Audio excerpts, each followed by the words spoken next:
الجامع للاخلاق الراوی وآداب السامع، اس کتاب کے اندر آپ عبداللہ بن مبارک رضی اللہ تعالیٰ عنہ کے حوالے سے قول نقل فرماتے ہیں کہ آپ کیا فرماتے ہیں، آپ کے سامنے یہ عبارت آ رہی ہے، قال ابن المبارک لیس جودۃ الحدیث فی قرب الاسناد ولکن جودۃ الحدیث صحۃ الرجال۔ عبداللہ بن مبارک فرماتے ہیں کہ حدیث کی عمدگی، حدیث کا عمدہ ہونا یہ قرب اسناد میں نہیں ہے، بلکہ حدیث کی عمدگی کا دار و مدار راویوں کی صحت پر منحصر ہے۔ کیا ہے؟ وَلَكِنْ جُودَةُ الْحَدِيثِ صِحَّةُ الرِّجَالِ، یعنی راویوں کا سکہ ہونا، صحت رجال، یہ حدیث کی صحت کو ثابت کرنے میں اہم باب ہے، ایک اہم معاملہ سمجھا جاتا ہے۔ اسی کتاب سے آپ کے سامنے اب دوسرا حوالہ آ رہا ہے، وہی کتاب ہے الجامع لاخلاق الراوی وآداب السامع۔ یحییٰ بن سعید کیا فرماتے ہیں؟ آپ فرماتے ہیں لا تنظروا الی الحدیث، کہ متن حدیث کی طرف مت دیکھو، ولکن انظروا الی الاسناد فإن صح الاسناد وإلا فلا تغتر بالحدیث اذا لم يصح الاسناد، کہ متن حدیث کی طرف مت دیکھو۔ یہ کون کہہ رہا ہے؟ یحییٰ بن سعید۔ پہلے آپ نے اسی کتاب سے عبداللہ بن مبارک رضی اللہ تعالیٰ عنہ کا قول سماعت فرمایا، اور راویوں کی صحت اور راویوں کا ثقہ ہونا، اس حوالے سے اب دوسرا حوالہ آپ سماعت فرما رہے ہیں کہ یحییٰ بن سعید کہتے ہیں لا تنظروا الی الحدیث ولکن انظروا الی الاسناد فإن صح الاسناد وإلا فلا تغتر بالحدیث اذا لم يصح الاسناد، کہ متن حدیث کی طرف نہ دیکھو بلکہ حدیث کی سند کی طرف دیکھو۔ اگر سند حدیث صحیح ہے تو حدیث بھی صحیح ہے، ورنہ اس حدیث پر نہ اتراؤ یا اس حدیث سے دھوکہ نہ کھاؤ جس کی سند صحیح نہیں ہے۔ آپ نے تمہیدی گفتگو سماعت فرما لی کہ سند حدیث کو حدیث کی صحت میں کس حد تک مقام حاصل ہے اور اس کی حجیت کتنی اہمیت رکھتی ہے سند کی ہماری اہل سنت کی نظر میں۔ جب آپ نے یہ اصول سن لیا، اب آتے ہیں وہ روایت جس کو حسن العیاری نے پڑھا کہ حضرت عمر فاروق فرماتے ہیں فَفَرَرْتُ حَتَّى صَعِدْتُ الْجَبَلَ فَلَقَدْ رَأَيْتُنِي أَنْزُ كَأَنَّنِي أَرْوَى۔ اب آپ کے سامنے اس حدیث کی جو سند ہے وہ سامنے آ رہی ہے، اور اس حدیث کا جو پہلا راوی ہے، یعنی اس روایت کا جو پہلا راوی ہے، اس راوی کا نام ہے محمد بن یزید ابو حشام الرفاعی۔ اس کا پہلا راوی ہے محمد بن یزید ابو حشام الرفاعی۔ اس کے متعلق علامہ ابن حبان رحمۃ اللہ علیہ اپنی کتاب الثقات میں کیا فرماتے ہیں؟ کہتے ہیں محمد بن یزید ابن رفاعی بن سماع ابو حشام الرفاعی من اہل الکوفہ تھی، یہ اہل کوفہ سے ہے، اور یہ ابو بکر بن عیاش سے روایت کرتا ہے، روان ہو اہل العراق مات ببغدادی، یہ بغداد میں مرا، اور یہ ابو بکر بن عیاش وغیرہ سے روایت کرتا ہے۔ آخر میں چل کر اسی راوی کا تعارف کراتے ہوئے کہتے ہیں وَقَانَ يُخْطِي وَيُخَالِفُ، کہ یہ جو راوی ہے یہ خطا کرتا ہے حدیث میں اور دوسروں کی، اپنے سے ثقہ راویوں کی مخالفت کرتا ہے۔ پہلا حوالہ آپ کے سامنے کتاب الثقات کا آ چکا ہے۔ اب دوسرا حوالہ جو ہے وہ انتہائی اہم ہے، کتاب الضعفاء والمتروکون، یہ امام ابن جوزی رحمۃ اللہ علیہ کی کتاب ہے۔ آپ اسی راوی کا تعارف کس طرح کراتے ہیں؟ محمد بن یزید ابن محمد ابن کثیر ابن رفاعۃ ابو حشام الرفاعی حدث عن ابن فضیل ووقیع وغیرہما قال البخاری رأیتهم مجتمعین علی ضعفہ وقال الرازی والنسائی ضعیف، کہ محمد بن یزید بن محمد بن کثیر بن رفاع ابو حشام الرفاعی حدیث بیان کرتے ہیں ابن فضیل اور وقیع وغیرہ سے۔ امام بخاری فرماتے ہیں کہ میں نے محدثین کو اس کے ضعف پر جمع دیکھا ہے، اس کے ضعیف ہونے پر محدثین متفق ہیں، جمع ہیں، اور امام رازی اور امام نسائی وغیرہ فرماتے ہیں یہ ضعیف راوی ہے، کمزور راوی ہے۔ آپ کے سامنے یہ ہو چکے ہیں اب دو حوالہ جات، اور امام نسائی رحمۃ اللہ علیہ کی جو کتاب ہے الضعفاء، کتاب الضعفاء امام نسائی کی، آپ نے اس راوی کو محمد بن یزید ابو حشام رفائی کو ضعیف لکھا ہے، یہ آپ کے سامنے آ رہا ہے تیسرا حوالہ۔ اس کے بعد علامہ امام ذہبی رحمۃ اللہ علیہ جو ہیں وہ اس کا ذکر کرتے ہیں اپنی کتاب میں، آپ فرماتے ہیں روانہ مسلم، اس سے امام مسلم رحمۃ اللہ علیہ نے روایت لی، وَلَهُ مَنَاقِيرُ، اور اس سے منکر روایات موجود ہیں۔ یہ مناقیر جو ہے وہ روایت کرتا ہے جمعۃ قال البخاری رأیتهم مجمعین علی ضعفہ، امام بخاری رحمۃ اللہ علیہ فرماتے ہیں میں نے محدثین کو محمد بن یزید کے ضعف پر جمع پایا ہے۔ یہ آپ کے سامنے اب ہو گئے 4 حوالہ جات۔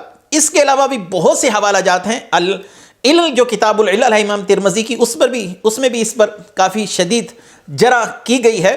بہرکیف میں ان 4 حوالہ جات پر اکتفا کرتا ہوں۔ ایسی ضعیف روایت، کمزور روایت جس کا پہلا راوی شدید مجروح ہے، امام بخاری رحمۃ اللہ علیہ فرما رہے ہیں کہ میں نے اس راوی پر محدثین کو متفق دیکھا کہ وہ اس کو ضعیف کہتے ہیں، اس کا ضعف جو ہے وہ متفق علیہ ہے، اس کے ضعیف ہونے پر اتفاق ہے محدثین کا۔ اب چونکہ اس نے یہ ثابت کرنا ہے کہ حضرت عمر فاروق رضی اللہ تعالیٰ عنہ ایک بزدل شخصیت تھے، نعوذ باللہ میدان جنگ چھوڑ کر بھاگ جاتے تھے اور آپ دوسروں سے خوف زدہ رہتے تھے، آپ کو اپنی جان کی بہت فکر تھی، ان تمام باتوں کا جواب دلائل و قرائن و شواہد کی روشنی میں آپ کو دیتا ہوں۔ اب آپ کے سامنے آ رہی ہے مجمع الزوائد میں حضرت عمر فاروق رضی اللہ تعالیٰ عنہ کے حوالے سے صحابی رسول عبداللہ بن مسعود رضی اللہ تعالیٰ عنہ کیا فرماتے ہیں کہ سیدنا عمر فاروق رضی اللہ تعالیٰ عنہ کو اللہ تعالیٰ نے کتنی جرت، کتنی بہادری سے نوازا تھا۔ آپ کیا فرماتے ہیں؟ قال ان کان اسلام عمر لفتحا وہجرتہ لنصرا وامارتہ رحمتا واللہ ما استطعنا ان نصلی بالبیت حتی اسلم عمر فلما اسلم عمر قاتلہم حتی دعونا فصلینا، کہ حضرت عمر فاروق رضی اللہ تعالیٰ عنہ کا اسلام قبول کرنا کشادگی کا باعث بنا مسلمانوں کے لیے۔ آپ کے اسلام قبول کرنے کے بعد مسلمانوں کے لیے کشادگی ہو گئی، وہ کھل کر نماز پڑھنے لگے اور ان سے خوف وغیرہ رفع ہو گیا، اور ان کی ہجرت مدد کا باعث بنی اسلام کے لیے۔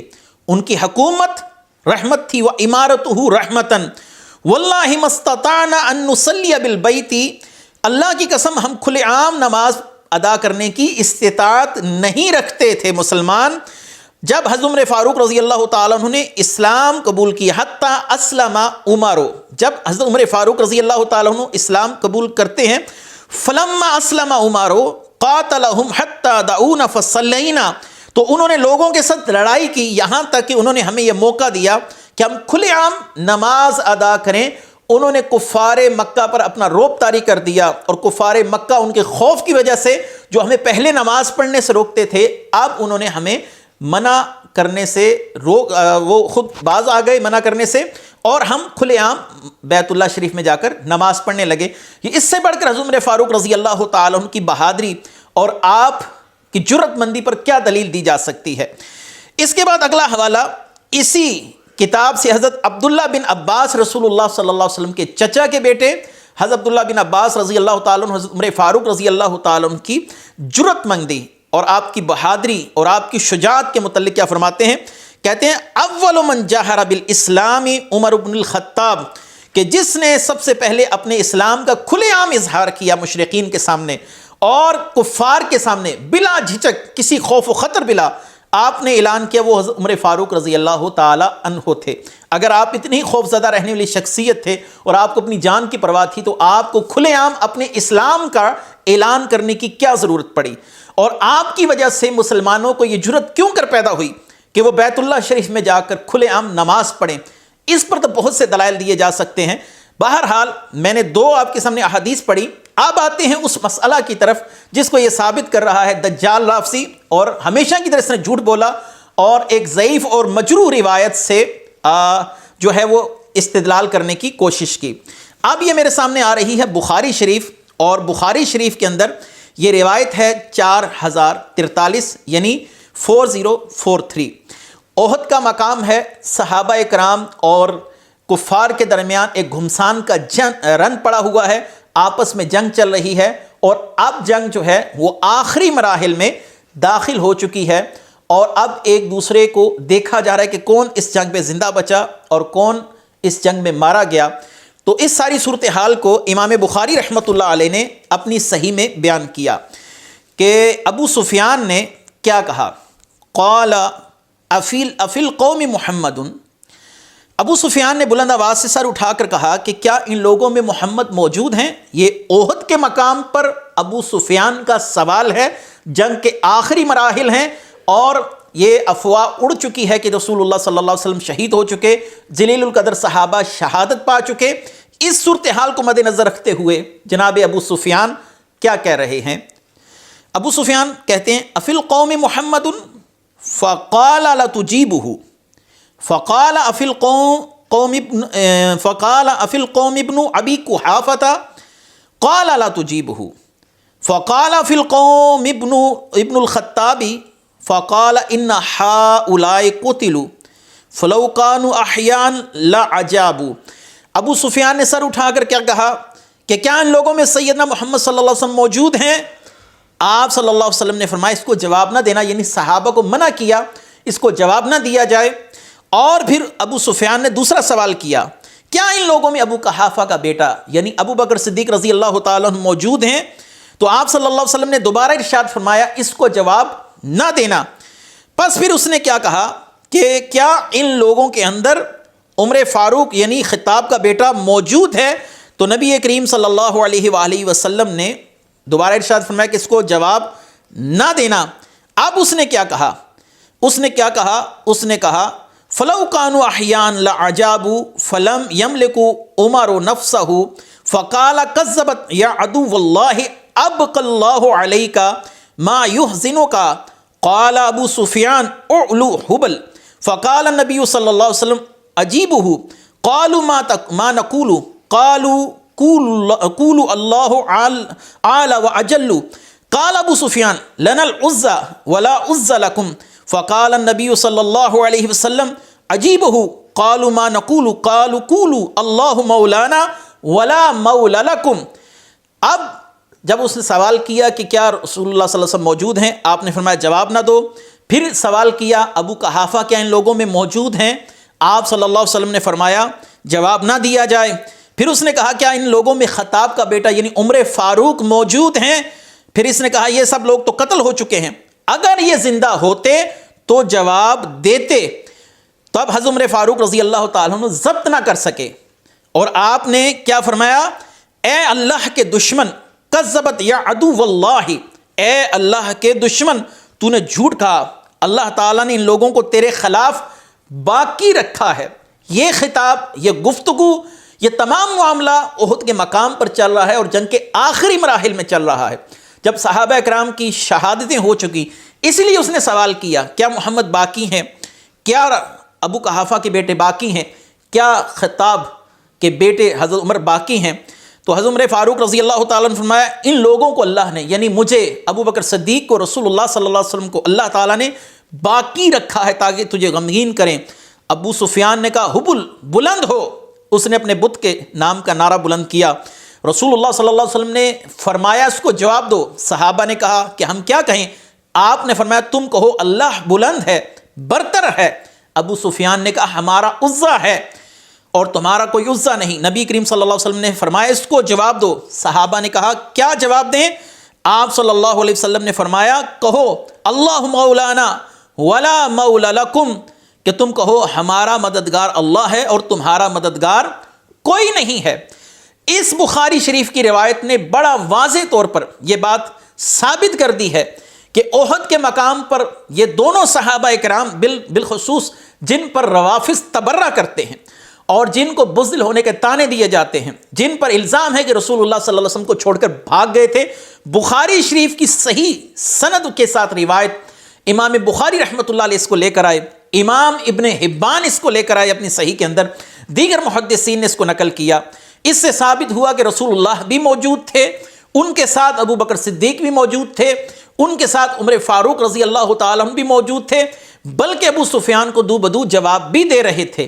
تو یہ جو بھاگنے کا سارا سلسلہ مشہور کیا گیا اور اسے لوگوں میں عام کیا گیا اور جس روایت کی بیس پر عام کیا گیا اس روایت کی صحت کو آپ نے سماعت فرما لیا اور اہل سنت کے ہاں سند حدیث کو متن حدیث قبول کرنے کے اندر ایک اہم مقام دیا جاتا ہے کہ جب سند ہی مجروح ہے تو متن کی کیا حیثیت رہ گئی۔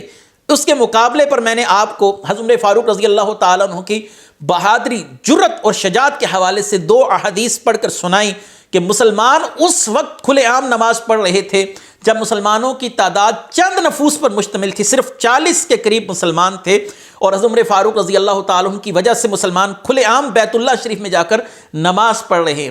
عمر فاروق میں اگر جرت نہ ہوتی، بہادری نہ ہوتی، شجاعت نہ ہوتی، ان کا رعب اور دبدبہ نہ ہوتا تو کفار کیا مسلمانوں کو ایسے کھلے عام نماز پڑھنے دیتے؟ عمر فاروق میں اگر شجاعت نہ ہوتی، بہادری نہ ہوتی، جرت نہ ہوتی تو کھلے عام کفار کے سامنے جا کر کہتے کہ میں نے اسلام قبول کر لیا ہے، تم سے جو ہوتا ہے وہ کر لو۔ عمر فاروق رضی اللہ تعالیٰ عنہ احد کے مقام پر رسول اللہ صلی اللہ علیہ وسلم کے ساتھ کندھا بکندھا ساتھ ملا کر کھڑے ہیں، کندھے کے ساتھ کندھا ملا کر کھڑے ہیں، اور قدم بقدم ساتھ کھڑے ہیں، اور جوابات دے رہے ہیں اور کہہ رہے ہیں اے اللہ کے دشمن تو نے جھوٹ کہا۔ رسول اللہ بھی موجود ہیں، ابو بکر بھی موجود ہیں، میں بھی موجود ہوں۔ تو ان دلائل و شواہد کی بنا پر حسن العیاری کے اعتراض کی حیثیت آپ پر واضح ہو گئی ہوگی۔